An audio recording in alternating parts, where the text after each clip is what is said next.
Now we've seen that they get a cursor, but to really see how buttons are different, we need to edit them.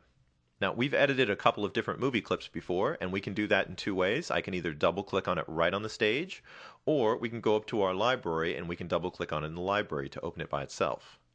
I'm just going to double click on it right here. We can see that we've opened up the button right up here in our status bar. And if we look up to the top, we can see that our button does have a timeline, but this is where things get different. Instead of having a normal timeline with numbered frames going along here, we have a special timeline with what appears to be really big frames and the labels up, over, down, and hit.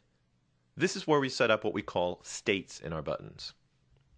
Now the up state is filled, and that represents the normal look that the button will have when no one's pressing it. The other states represent how the button's going to respond when the user interacts with it. For instance, when they roll over the button for the over state, or when they press down on the mouse button in the down state.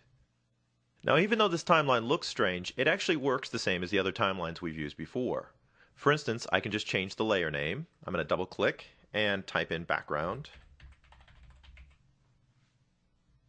And even though our frames are really big, we can make changes in the keyframes the exact same way.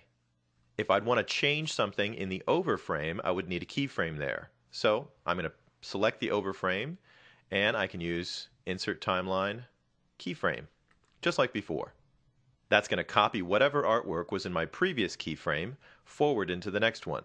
So now I have two frames that are going to be the same. Of course, we can make changes. So let me just select our rectangle down here, and I'm just going to make a simple change to the color. I'm going to go for a lighter blue color here.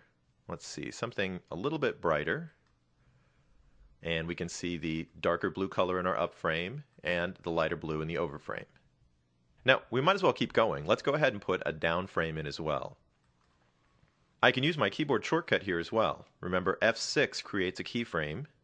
And of course, if you have some of those Mac keyboards where you're having trouble with the F keys, don't forget to push down the function key as well. Now, let's make another change on this new keyframe. I'm going to go for an even brighter color of blue. So I'll just select our shape. We'll go for the fill color, and I'm going to pick this really bright sky blue down here. Let's see if that's enough of a change. We can see dark, medium, and light. Now we're actually ready to test it out. This is what's really neat about the button symbol inside of Flash. All we have to do is place some graphics inside these frames. All the coding and the feedback is already built in. So we'll just go up and test our movie. Now you can see we do have some text in a hidden layer, but if we go over to our button and I roll over it, you can see that it goes to the lighter blue color. That's what we set up in our overframe. And if I press my mouse button down, you can see that it's going to brighten up even more.